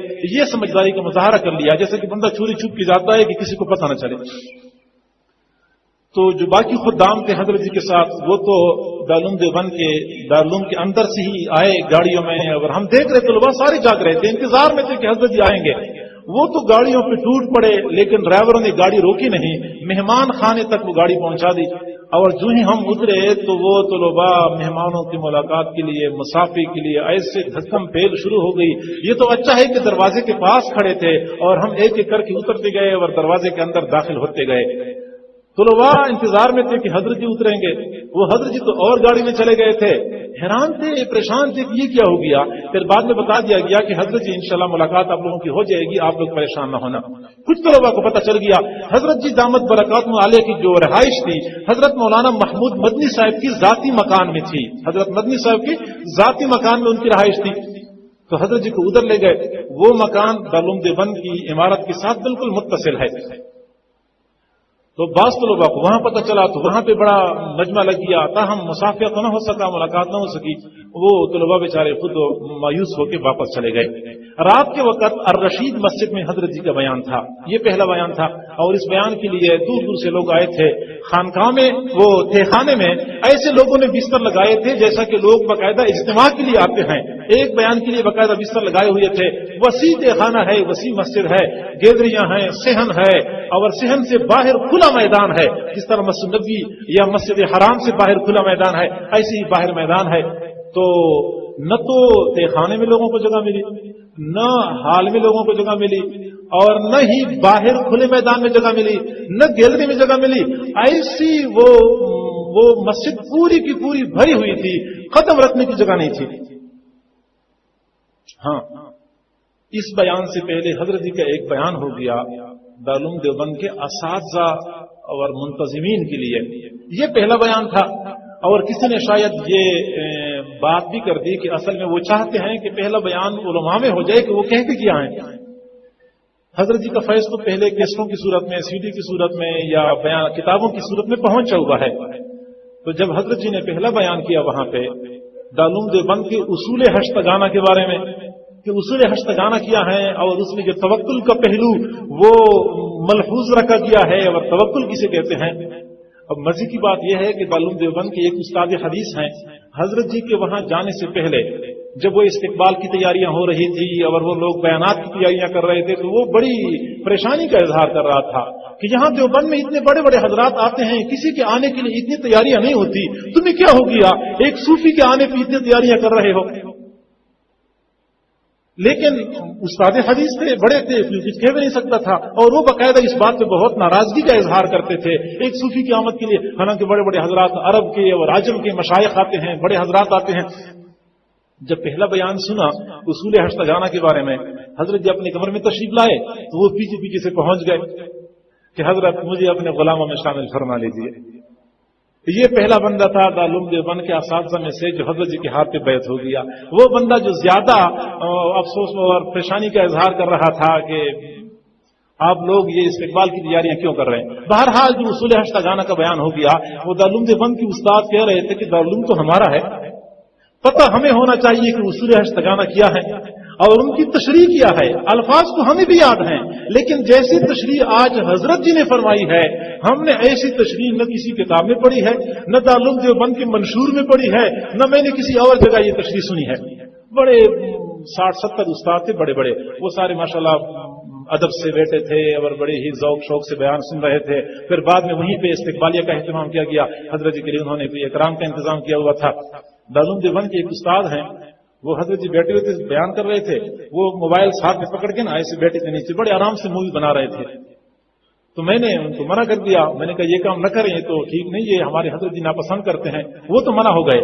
مولانا مفتی احمد خان پوری صاحب ایک اور نشست میں نے ان سے پوچھا کہ حضرت ہمارے پاکستان کے بعض علماء ایسے ہیں جو یہ مووی کی تصویر بنانا یہ جائز سمجھتے ہیں، اس کے بارے میں آپ کی تحقیق کیا ہے؟ تو فرمانے لگے کہ میں تو اس کو جائز نہیں سمجھتا، ناجائز سمجھتا ہوں، اور جو آپ کے پاکستان کے علماء کی تحقیق ہے وہ میرے پاس آئی تھی، ابھی میں نے اس کا مطالعہ نہیں کیا، مطالعہ کروں گا تو صحیح صورتحال واضح ہوگی، اس وقت میں اس کو ناجائز سمجھتا ہوں۔ تو میں نے عرض کیا حضرت وہ دارالعلوم دیوبند کے استاد تو حضرت جی کی ویڈیو بنا رہے تھے، تو کہنے لگے، مذاق میں کہنے لگے، ہاں ان کی بنانی جائز ہے، ان کی بنانے، یہ فتویٰ نہیں ہے، ایسا نہ ہو کہ آپ لوگ کہتے کہ یہ وہاں کے لوگوں نے فتویٰ دیا ہے، ویسے بطور مذاق کی فرمایا کہ نہیں ان کی بنانے جائز ہے، اس سے بڑا کام ہوتا ہے دین کا۔ تو بہرحال وہ حضرات ماشاءاللہ محبت کے ساتھ عقیدت کے ساتھ بیان سنا، اور کل رات کو الرشید مسجد میں بیان ہو گیا۔ وہاں کے حضرات نے یہ کہا کہ حضرت مسافیہ تو کرنا پڑے گا، علماء ہیں اور طلباء ہیں، اور کئی سارے حضرات کہہ رہے تھے کہ مسافیہ نہیں ہو سکتا، بہت سارے لوگ ہیں، مشکل بن جائے گی۔ اصرار زیادہ تھا کہ حضرت اگر آپ ابھی مسافیہ نہیں کریں گے، آپ کا یہاں پہ 4 دن قیام ہے، تو 4 دن قیام میں مسافیہ کے لیے لوگ اصرار کرتے رہیں گے اور پھر مسلسل پریشانی رہے گی۔ آپ ایک مرتبہ مسافیہ کر لیں تاکہ مستقل مسئلہ ٹھیک ہو جائے۔ اور ہم نے انتظام بہت اچھا کیا ہوا ہے۔ اچھا انتظام یہ کیا تھا کہ ایسی مسجد ہے الرشید مسجد، دائیں طرف ایک دروازہ نکلتا ہے اور دروازے سے آگے جا کے گیلری ہے، اور انہوں نے کہا تھا کہ یہاں ایک دروازہ ہے، اس سے ایک بندہ مشکل سے نکل سکتا ہے، تو آپ باہر آپ بیٹھ جائیں گے، یہاں سے جو بندے جائیں گے تو ایک ہی بندہ نکلے گا، 2 بندے تو جا نہیں سکیں گے، تو خود بخود ترتیب بن جائے گی اور آپ کے لیے لوگ مسافیہ کر لیں گے۔ ان کو اندازہ نہیں تھا کہ اس دروازے کے پاس لوگوں کا زور کتنا بڑھے گا۔ جب حضرت جی وہاں بیٹھ گئے مسافیہ کے لیے اور لوگ مجمع آتا گیا، دروازہ تو چھوٹا سا تھا، ایک ہی بندہ گزر سکتا تھا، تو میں نے ساتھیوں سے کہا کہ ہماری طرف بھی اس طرح ایک بہشتی دروازہ موجود ہے۔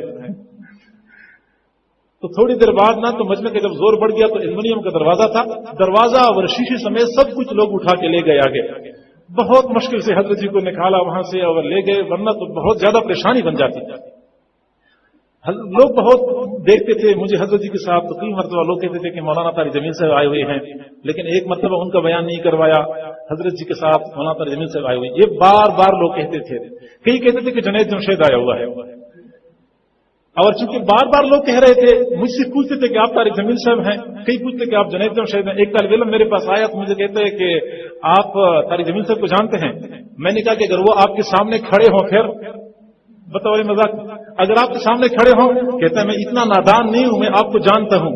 میں نے کہا میں کون ہوں؟ کہتا آپ جنید جمشید ہیں۔ میں آپ کو جانتا، آپ جنید جمشید ہیں۔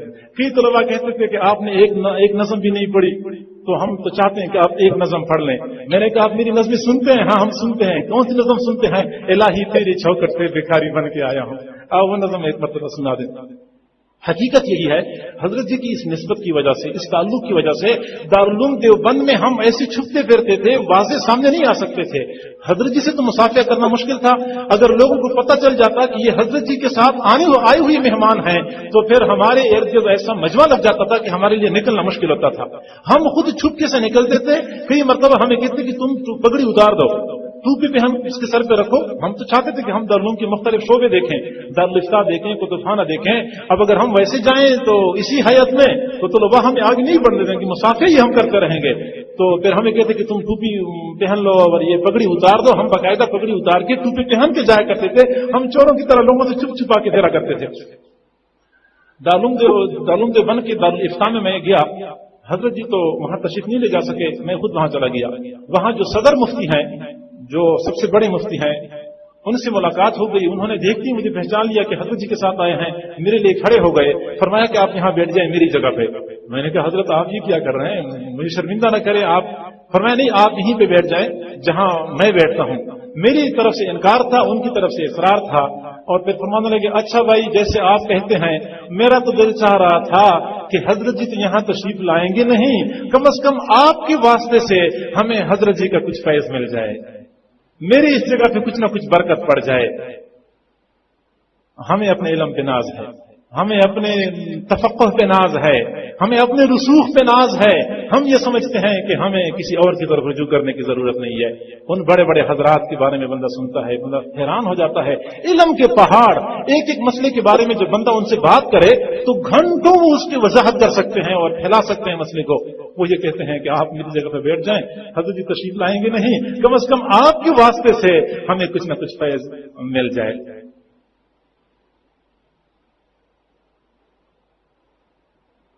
حضرت جی کا جب پہلا بیان ہو رہا تھا، حضرت مولانا ریاست علی بجنوری صاحب جنہوں نے دارالعلوم دیوبند کا ترانہ لکھا ہے، ترانہ کیسے کاری سے علم و ہنر کا گہوارہ تاریخ کا وہ شہپارہ ہے، ان کے صاحبزادے ہیں حضرت مولانا سلیمان بجنوری یا سلمان بجنوری ہیں۔ یہ ماشاءاللہ وہاں بڑے فعال ہیں انتظام امور میں، اور وہ بڑے پیش تھے حضرت جی کے بیانات میں۔ انہوں نے استقبالیہ پیش کیا حضرت جی کے پہلے بیان پہ، اور اس استقبالیہ میں جو 2 شعر پڑے تھے، میں ذرا وہ 2 شعر وہ سنانا چاہتا ہوں۔ وہ فرماتے ہیں، اے ارض دیوبند سر اونچا رکھ، اے ارض دیوبند سر اونچا رکھ، دیکھ وہ مہماں آئے ہیں، ملت کے مسیحا آئے ہیں، امت کے نگہباں آئے ہیں، ملت کے مسیحا آئے ہیں، امت کے نگہباں آئے ہیں، کوثر سے جڑے الفاظ ملے، کوثر سے جڑے الفاظ ملے تو ان کا تعارف پیش کروں، کوثر سے جڑے الفاظ ملے تو ان کا تعارف پیش کروں، زمزم سے زبان کو پاک کروں، سر چشمہ عرفاں آئے ہیں، رومی کے عبا راضی کے قبا دستار غزالی کی سجدج، رومی کے عبا راضی کی قبا دستار غزالی کی سجدج، ڈالے ہوئے کاندوں پر انہی میں بوذر و سلمہ آئے ہیں۔ یہ انہوں نے حضرت جی کے خراج تحسین کے طور پہ اشعار پیش کیے، اور پھر دارالعلوم دیوبند کے محتمم صاحب نے اپنا سپاسنامہ پیش کیا۔ بہت اچھے الفاظ سے وہ انہوں نے الفاظ پیش کیے، خراج تحسین پیش کیا، حضرت جی کی خدمات کو سراہا، اور یہ فرمایا کہ یہ ہمارے بڑوں کا فیض تھا جو پاکستان منتقل ہو گیا، اب پاکستان سے دوبارہ حضرت جی وہ قرضہ لوٹانے کے لیے ہمارے پاس تشریف لائے ہیں۔ تو لہٰذا ہمیں چاہیے کہ ہم حضرت جی کے فیض سے فیضیاب ہونے کی بھرپور کوشش کر لیا کریں۔ حضرت مولانا مفتی ابوالقاسم صاحب دارالعلوم دیوبند کے محتمم ہیں، میں نے پہلے بتایا کہ 2 محتمم ہیں وہاں کے، ایک کارگزار محتمم ہے اور ایک کام کرنے والے محتمم ہیں۔ تو یہ جو محتمم صاحب ہیں یہ خود سلسلہ چشتیہ کے بہت بڑے شیخ ہیں، لیکن اس کے باوجود بھی حضرت جی کے ساتھ اتنی محبت و عقیدت کا اظہار کرنا یہ حضرت جی کے روحانی مرتبے کی بلندی کی دلیل ہے۔ اگلا بیان حضرت جی کا ہو گیا دارالعلوم دیوبند کے وسیع کشادہ صحن میں، اتنی وسیع جگہ، اور پھر اس وسیع جگہ میں دارالحکامہ کے برآمدے میں لوگ بیٹھے ہوئے تھے، 2-3 منزلہ دارالحکامہ ہے، وہاں برآمدے میں طلباء تھے، چھتوں کے اوپر طلباء چھڑے ہوئے تھے، دائیں بائیں مکانات تھے، مکانات کے اوپر طلباء چھڑے ہوئے تھے، اور عصر سے پہلے مغرب کے بعد بیان تھا، عصر سے پہلے ہمیں انہوں نے کہا کہ آپ لوگ آ جائیں، اگر کوئی مشورہ دینا چاہتے ہیں انتظام کے بارے میں تو دے دیں۔ ہم نے وہاں پہ دیکھا تو عصر سے پہلے کچھ طلباء ایسے تھے جنہوں نے اسٹیج کے سامنے رومال بچھائے ہوئے تھے، سخت دھوپ تھی، وہاں گرمی زیادہ ہے، اپریل کے مہینے میں زیادہ گرمی تھی، سخت دھوپ میں رومال بچھا کے طلباء وہاں بیٹھے ہوئے تھے، پڑھائی نہیں ہو رہی تھی۔ وہ لوگ حیران ہو رہے تھے کہ یہ پہلی مرتبہ ایسا ہوا ہے کہ دارالعلوم دیوبند کی پڑھائی نہیں ہو رہی اور طلباء ادھر ادھر، پھر میں طلباء سے پوچھا کرتا کہ پڑھائی نہیں ہوتی، ادھر لگے پڑھائی کیسے ہو جائے؟ حضرت جی تشریف لا چکے ہیں۔ حضرت جی کی تشریف آوری پہ پڑھائی کا سلسلہ سارا ادھر ادھر ہو چکا تھا۔ ظہر کے بعد سے طلباء وہاں بیٹھے ہوئے تھے تاکہ ہم قریب سے حضرت جی کو دیکھ سکیں اور حضرت جی کو قریب سے دیکھنے کا موقع مل جائے۔ وہاں پہ حضرت جی نے 3 دن قیام کیا، 4 دن قیام کر کے پھر واپس آ گئے، 3 راتیں وہاں پہ قیام کیا۔ رات کے وقت وہاں کی طلباء حضرت جی سے ملنے کے لیے آتے تھے، بہت زیادہ ہوتے تھے تو ملاقات نہیں ہوتی تھی۔ حضرت جی دوسری منزل پہ قیام فرما چکے تھے تو لوگوں سے پوچھتے کہ کچھ باہر طلباء کھڑے ہیں۔ اب حضرت جی بھی چاہتے تھے کہ دارالعلوم کی طلباء ہوں تو کم از کم ملاقات تو ہو جائے، طلباء کچھ کھڑے ہیں تو کہتے ہاں کہ 60-70 بندے ہیں۔ فرماتے اچھا ان کو بلا لو، ان سے مصافحہ ہو جائے۔ تو 60-70 بندوں سے مصافحہ شروع ہو جاتا، رات 2 بجے کا وقت تھا۔ اب جب یہ لائن میں آ رہے ہوتے تھے تو پیچھے سے اور طلباء کو وہ بتا دیتے کہ مصافحہ ہو رہا ہے، تو دارالاقامہ سے، درسگاہوں سے، وہ رہائش گاہوں سے طلباء بھاگتے ہوئے آ رہے ہوتے تھے کہ مصافحہ ہو رہا ہے۔ اور تھوڑی دیر میں پتہ چلتا کہ دروازے پہ اتنا رش بن گیا کہ اب کام سنبھالنا مشکل ہو جائے گا، پھر دروازہ بند کر دیتے، طلباء واپس چلے جاتے۔ پھر گھنٹہ بعد حضرت جی پوچھتے کہ طلباء کچھ ہیں؟ جی ہاں 60-70 طلباء ہیں۔ اچھا ان کو بلا لو، ان کو بلاتے وہ پیچھے والوں کو بتا دیتے، پھر وہ پوری رات یہ سلسلہ چلتا رہتا تھا۔ یہ طلباء بیچارے بھاگ دوڑ کرتے تھے ہمارا مصافحہ ہو جائے، ہمارا مصافحہ ہو جائے، لیکن مصافحہ مشکل سے ہوتا تھا۔ پھر ایک مرتبہ حضرت جی نے یہ سمجھداری کا مظاہرہ کیا کہ فجر کی نماز میں اچانک الرشید مسجد میں پہنچ گئے، بتائے بغیر نماز ہوئی۔ نماز کے بعد آپ نے بیان شروع کر لیا، مختصر بیان کیا اور بیان کے فوراً بعد لوگوں کو ترتیب بتائی، سلیقہ سمجھایا طلباء کو، اور فرمایا کہ سارے لوگ آرام سے بیٹھ جائیں، کوئی اٹھے گا نہیں، میں طریقے بتاتا ہوں مصافحہ کیسے ہوتا ہے۔ مصافحہ کا طریقہ بتایا، نہ کوئی دھکم پھیل، نہ کوئی رش، نہ کوئی، پھر بڑے آرام سے جتنے حضرات موجود تھے سب کے ساتھ مصافحہ ہو گیا۔ اس طریقے سے ان لوگوں کی یہ تمنا پوری ہو گئی۔ حضرت جی نے ایک مرتبہ ایک بیان فرمایا، ایک نماز پڑھائی چھتہ مسجد میں، فجر کی نماز کی تشریف لے گئے چھتہ مسجد میں، چاہتی تھی کہ میں ساری مسجد میں ایک ایک نماز تو پڑھ لوں، اچانک چلے گئے تو امام نے کہا کہ آپ نماز پڑھائیں۔ پھر حضرت جی نے چھتہ مسجد میں نماز بھی پڑھائی اور فجر کے بعد حضرت جی نے بیان بھی فرمایا اور وہاں جتنے طلباء موجود تھے سب کے ساتھ مصافحہ بھی ہو گیا۔ تو ایک رشید مسجد میں بیان ہو گیا باقاعدہ منظم، ایک اچانک بیان فرمایا، ایک چھتہ مسجد میں بیان ہو گیا، ایک کھلے صحن میں بیان ہو گیا، اور ایک بیان حضرت مولانا محمود مدنی صاحب کی رہائش گاہ میں، جو انہوں نے دارالعلوم کے اساتذہ کو بلایا ہوا تھا اور جمعیت علماء ہند کے بڑے بڑے حضرات کو بلایا ہوا تھا اور دنیا کا بااثر طبقہ سارا جمع ہو چکا تھا، وہ بیان پھر حضرت جی نے فرمایا اور بہت تو پر اثر بیان فرمایا حضرت جی نے۔ اور پھر اس کے بعد حضرت مولانا سالم قاسمی صاحب تشریف لائے تھے۔ یہ حضرت مولانا سالم قاسمی صاحب دارالعلوم دیوبند وقف کے محتمم ہیں۔ علماء طلباء کو پتہ ہے کہ وہاں 2 دارالعلوم ہیں، ایک وقف ہے، ایک دارالعلوم دیوبند کے نام سے مشہور ہے، یہ وہاں کے محتمم ہیں اور یہ پہلی مرتبہ یہاں تشریف لائے تھے۔ پہلے جب اوپر کے حضرات میں ناراضگی ہوئی تھی، اس ناراضگی کے بعد مولانا سالم قاسمی صاحب پھر وہاں تشریف نہیں لائے تھے۔ یہ پہلی مرتبہ حضرت جی کی آمد پہ وہ تشریف لائے، حضرت جی کے ساتھ مل کے کھانا کھایا، بیان میں شریک تھے اور پھر جب بیان ختم ہو گیا تو پھر حضرت جی نے ان کو فرمایا کہ آپ دعا کر لیں۔ یہ انہوں نے پہلے تو معذرت کر لی اور پھر جب حضرت جی نے فرمایا کہ نہیں دعا کر لیں تو پھر دعا کے لیے ہاتھ اٹھائے، فرمایا کہ دعا تو میں کروں گا، قبولیت حضرت کی کامل نسبت کی وجہ سے ہوگی، حضرت کی کامل نسبت کی وجہ سے قبولیت ہوگی، دعا میں کروں گا۔ دارالعلوم دیوبند کے قیام کے دوران سہارنپور سے، گنگوا سے، تھانہ بون سے، نانوتا سے، مختلف مراکز سے علماء کی وفود آتے تھے، بیعت ہوتے تھے اور پھر وہ چلے جاتے تھے یا بیان میں شرکت کیا کرتے تھے۔ ہر ایک کی یہ خواہش ہوتی حضرت ہمارے پاس تشریف لائیں، لیکن حضرت جی چونکہ حکومت کی طرف سے اجازت نہیں تھی تو جانا ممکن نہیں تھا۔ حضرت شیخ الحدیث مولانا محمد زکریا رحمۃ اللہ علیہ کے صاحبزادے ہیں حضرت مولانا طلحہ صاحب، یہ سہارنپور میں ہوتے ہیں مظاہر العلوم میں۔ یہ اپنے مدرسے کے اساتذہ اور متعلقین و مریدین کو لے کے بڑی جماعت کے ساتھ تشریف لائے اور بہت اصرار کرتے رہے حضرت آپ تشریف لائیں، حضرت آپ ایک مرتبہ تشریف لائیں۔ شاہ صاحب کہتے ہیں حضرت جی کو، شاہ صاحب آپ تشریف لائیں۔ حضرت نے معذرت کر لی کہ چونکہ اجازت نہیں ہے حکومت کی طرف سے تو ہم نہیں چاہتے کہ ضوابط کی خلاف ورزی کریں. تو وہ حضرت مدنی کو فرما رہے تھے کہ محمود مدنی یہ سہارنپور تو اتنا قریب ہے کہ اتنا قریب تو لوگ قضاء حاجت کے لیے جاتے ہیں، تو کیا قضاء حاجت کے لیے بھی ویزے کی ضرورت ہوتی ہے؟ آپ کو اللہ نے اتنا ماشاءاللہ مقام دیا ہے تو حضرت جی کو لے جائیں اور ان سے کہہ دیں، بڑوں سے کہہ دیں کہ قضاء حاجت کے لیے بھی کوئی ضرورت ہوتی ہے ویزے کی، یہ تو قضاء حاجت کی.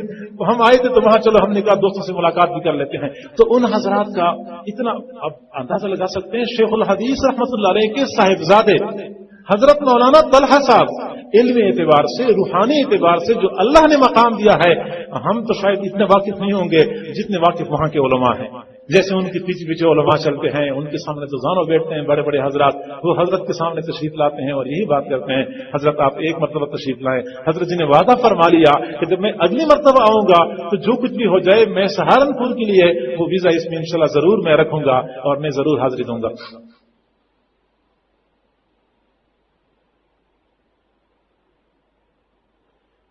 دارالعلوم دیوبند میں ایک چیز جو ہمیں زیادہ خوشکن ملی یا ہمیں معلوم ہوئی وہ یہ کہ جب سے وہاں پہ 2 دارالعلوم بنے ہیں تو 2 دارالعلوموں کے طلباء اور اساتذہ کسی ایک پروگرام میں جمع نہیں ہوئے، اور یہ پہلا موقع تھا جس میں دونوں دارالعلوم کے طلباء آئے اور وہاں پہ باقاعدہ جمع ہو گئے.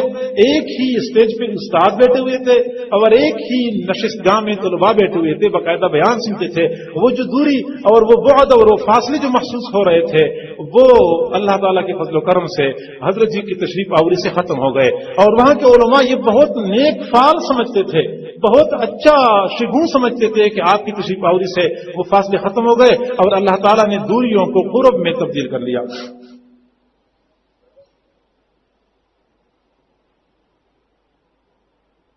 وہ حضرات جو وہاں کے تھے وہ حضرت جی کے پروگراموں کے لیے جو انتظام کرتے تھے واقعی حیران کن حد تک محبت ٹپکتی تھی اور جھلکتی تھی. وہاں سے ایک جگہ پروگرام تھا تو ہم نے ان سے کہہ دیا کہ جہاں حضرت جی نے بیان کرنا ہوتا ہے بیان سے پہلے کچھ دیر کے لیے حضرت جی کو آرام کی ضرورت ہوتی ہے یا کوئی دوائی وغیرہ لیتے ہیں اس کی ضرورت ہوتی ہے تو قریب کوئی کمرہ ہو تاکہ وہاں سے پھر حضرت جی سیدھے اجتماع گاہ میں چلے جائیں. تو انہوں نے کہا کہ قریب کوئی کمرہ نہیں ہے، ہماری رہائش دوسری دور ہے، البتہ ہم کمرے کا انتظام کر لیں گے. 2-3 دنوں میں ان لوگوں نے کمرہ بھی تیار کر لیا، اس میں اے سی بھی لگوا لی ہے، اس میں باتھ روم اور اٹیچ کا انتظام بھی کر دیا، اور یہ صرف 1-2 گھنٹے کے لیے انہوں نے بنایا ہوا تھا. ایک جگہ پروگرام کیا، تقریباً 1.5 لاکھ کا مجمع وہ لوگ بتا رہے تھے. 1.5 لاکھ کے مجمع کے لیے جو کارپیٹ بچھایا ہوا تھا بالکل نیا کارپیٹ لے کے آئے تھے. حضرت جی کی آمد پہ ہم کراتری کی دریاں بچھائیں گے، حضرت جی کی آمد پہ ہم وہ قالین کرائے کی بچھائیں گے، نیا کارپیٹ منگوا لیا. پورے اجتماع گاہ میں سبز کارپیٹ نظر آ رہا تھا. ایک آدمی نے کہا کہ حضرت مجھے مولانا صاحب نے کہا تھا کہ حضرت کو ایئرپورٹ سے لینا اور یہاں تک پہنچانا آپ کی ذمہ داری ہے، آپ نے گاڑی کا انتظام کرنا ہے. میں نے سوچا کہ حضرت جی تشریف لائے ہیں، پتہ نہیں پھر کبھی آئیں گے یا نہیں آئیں گے، استعمال شدہ گاڑی میں کیوں میں حضرت جی کو لاؤں. میں نے کل نئی گاڑی خریدی، ابھی تک اس سیٹ کے اوپر کوئی بندہ نہیں بیٹھا، پہلے میں چاہتا ہوں کہ آپ میں بیٹھے. حیدرآباد میں ایک موقع پہ ایک پیر صاحب آئے، وہ دوسرے طبقے سے تعلق رکھنے والے تھے، اپنے مریدین کی بڑی جماعت کے ساتھ آئے اور انہوں نے کہا کہ حضرت ہم نے آپ کے ساتھ کچھ بات چیت کرنی ہے. بات چیت شروع کر لی تنہائی میں اور کافی دیر تک سوال و جواب کرتے رہے. اور جب وہ وہاں سے اٹھے تو پیر صاحب اپنی مریدین سمیت سلسلہ نقشبندیہ میں حضرت جی کے ہاتھ پہ بیعت کر چکے تھے.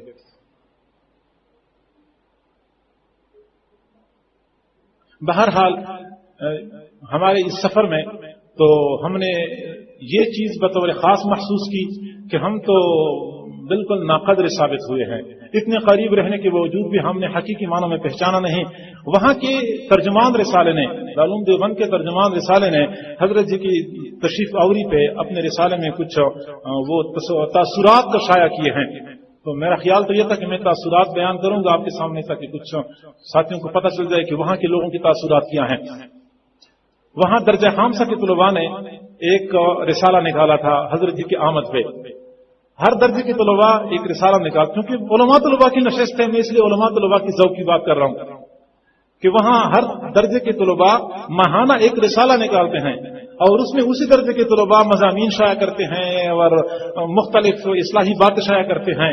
تو درجہ خامسہ کے طلباء نے جو رسالہ شائع کیا تھا ریحانۃ العصر نمبر کے نام سے شائع کیا تھا، اور اس نمبر میں انہوں نے حضرت جی کے احوال لکھے ہوئے تھے، حضرت جی کے ذاتی زندگی کے بارے میں، ان کے حالات زندگی، ان کی دینی خدمات کے اوپر ایسے جاندار مضامین شائع کیے تھے کہ ہم حیران تھے کہ درجہ خامسہ کے طلباء بھی اتنی محبت رکھتے ہیں. ایک طالب علم نے حضرت جی کے بارے میں ایک نظم لکھی. نظمیں تو بہت ساری تھی وہاں پہ، لیکن ایک نظم تو ایسی تھی کہ ہلا کے رکھ دیا ہماری قلوب کو کہ خامسہ کے طالب علم اتنی وسیع نظر، اتنے گہرا تخیل اس کا ہو سکتا ہے. تو یہ ان حضرات کی محبت کا نتیجہ تھا. اب ہمیں بھی چاہیے کہ ہم بھی ذرا آنکھیں کھولے، موقع سے فائدہ اٹھائیں. جب تک نعمت پاس ہوتی ہے اس وقت تک قدر نہیں ہوتی، اور جب نعمت ہاتھ سے چلی جاتی ہے اس وقت بندے کو احساس ہوتا ہے کہ کاش کہ ہم بھی فائدہ اٹھا لیتے. ہم علماء طلباء ماشاءاللہ مدرسوں میں پڑھتے بھی ہیں، پڑھاتے بھی ہیں، پورا سال ہم اسی میں لگاتے ہیں، اور ہم یہ سمجھتے ہیں کہ یہ پڑھنا پڑھانا ہمارے لیے کافی ہے. حالانکہ حقیقت یہ ہے کہ پڑھنا پڑھانا یہ ایک میدان میں تو کافی ہے، لیکن جہاں تک روحانی ترقی ہے اور اس تشنگی کو پورا کرنا ہے تو اس کے لیے تو ہمیں باقاعدہ مشائخ کے پاس جانا پڑے گا. ہم علماء طلباء کو یہ بات تو یاد ہے کہ علماء کا سونا عبادت ہے، لیکن ہم یہ بات بھول جاتے ہیں کہ وہ علماء جن کا سونا عبادت ہے ان کا جاگنا کس قدر عظیم عبادت ہوگی. حضرت ابوبکر بن حزم رحمہ اللہ تعالی یہ مشہور محدث ہیں، بلکہ تدوین حدیث میں ان کا نامی بڑا مشہور ہے. ابن شہاب زہری رحمۃ اللہ علیہ اور ابن حزم رحمۃ اللہ علیہ دو حضرات کے نام آتے ہیں. یہ ابن حزم رحمۃ اللہ علیہ کے بارے میں ان کی اہلیہ کا بیان ہے کہ میں نے ابن حزم کے ساتھ زندگی کے 40 سال گزارے ہیں. 40 سال میں ایک مرتبہ بھی ان کو رات کو بستر پہ سوتے ہوئے نہیں دیکھا، پوری رات جاگتے گزارتے تھے. اب ہم کہتے ہیں کہ ہم بڑے مصروف ہوتے ہیں، ہم نے پڑھانا ہوتا ہے، ہم تو دینی خدمات میں لگے ہوئے ہیں. حالانکہ وہ حضرت عمر بن عبد العزیز کی جانب سے مدینہ منورہ کے گورنر تھے، گورنر بھی تھے، وقت کے بڑے محدث بھی تھے، اور اس کے باوجود بھی وہ 40 سال تک ان کی اہلیہ کی میں نے بستر پہ سوتے ہوئے ان کو نہیں دیکھا. امام مالک رحمۃ اللہ کے ایک شاگرد ہیں، فرماتے ہیں کہ میں امام مالک رحمۃ اللہ علیہ کی خدمت میں جایا کرتا تھا حدیث پڑھنے کے لیے. تو دن کے وقت تو رش بہت ہوتا تھا، میں فجر کی نماز سے پہلے پہنچ جاتا، اور جب حضرت فجر کی نماز کے لیے گھر سے نکلتے تو میں اکیلا ہوتا، مجھے 2-3 حدیثیں وہ سنا دیتے، میں یاد کر لیتا، مجھے دنیا کی گویا کی دنیا کی پوری مال و دولت مل گئی ہے. میں بڑا خوش ہوتا تھا. ایک مرتبہ میں گیا تو وہاں چوکٹ پہ بیٹھ گیا، انتظار کر رہا تھا کہ حضرت امام مالک رحمۃ اللہ علیہ تشریف لائیں گے. تو کچھ دیر ہو گئی، میرے اوپر نیند کا غلبہ ہو گیا، میں سو گیا. میں جب سو گیا تو وہی بیٹھے بیٹھے یا ٹیک لگا کے سو گیا تو اچانک دروازہ کھلا تو امام مالک رحمۃ اللہ علیہ کی باندی نکل آئی. انہوں نے مجھے پاؤں سے ٹھوکر ماری کہ اٹھ، پڑھنے والے ایسے نہیں ہوتے، اٹھ، پڑھنے والے ایسے نہیں ہوتے کہ یہاں پڑا سو رہا ہے. آپ کے استاد کو تو میں نے پچھلے 47 سال سے دیکھا ہے، میں نے کبھی ان کو رات کو سوتے ہوئے نہیں دیکھا. پوری رات جاگتے ہیں اور آپ پڑھنے کے لیے آئے ہیں، یہاں بیٹھ کے سو گئے ہیں. یہ